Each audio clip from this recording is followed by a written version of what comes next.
Hello and welcome to the 17th episode of our weekly Unity tip Roundup, where we take a look at the tweets that were posted or mentioned on or around each Tuesday under the Unity tips hashtag. This week again, we had a lot of really nice tweets and some with really fundamental knowledge that everyone should know about. Let's see if you know all of the things we have this time. In this episode, we gathered tweets that were posted, shared or retweeted around 3rd of May 2022. And we start another episode with a tip from Peter. You should already know his name or his alias Sunny Valley Studio.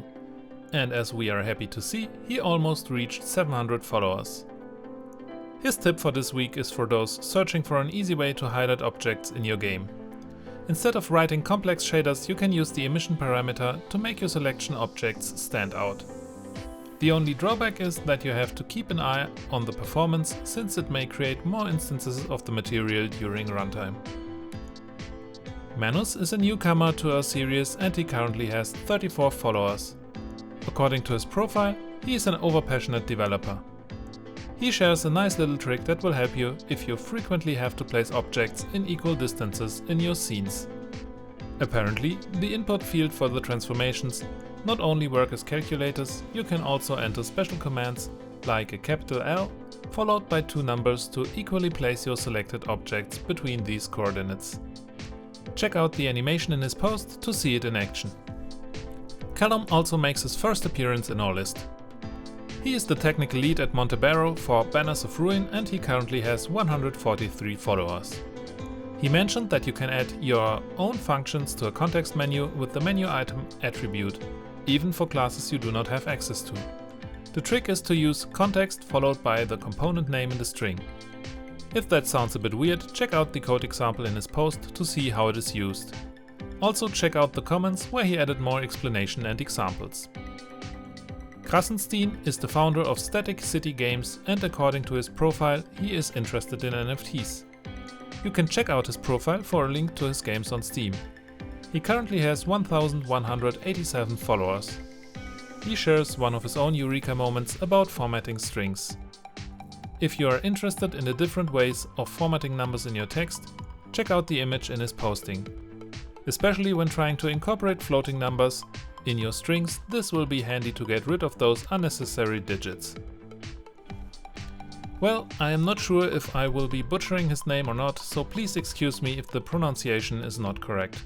Skjalk is a Unity3d enthusiast and programmer currently working on AimLab. With 394 followers, he is very close of making the next batch of hundreds full. What he is sharing is a ground truth that each and every Unity developer should know and follow. You do not have to make everything in your project a MonoBehaviour. Even without using the built-in messages, it is a performance hit.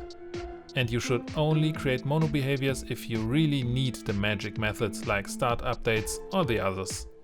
Please keep this in mind. And for this week, including our own tip, comes with mixed feelings.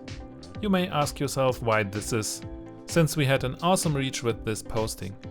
But unfortunately, we made a mistake and an error slipped through our testing, and the post contains code that is simply wrong. In general, we try to show different ways to iterate through a list of objects, which may contain mixed classes with the same base class.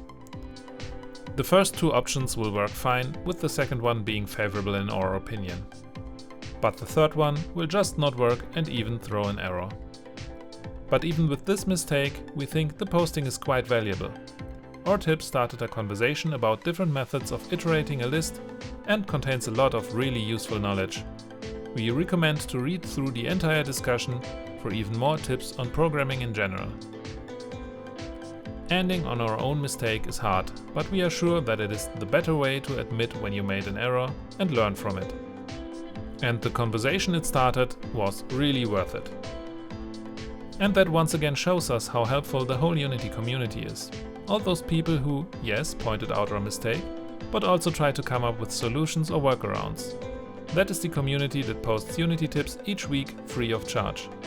So, starting with those profiles that we mentioned this week, please head over to Twitter and give out a few likes and follows.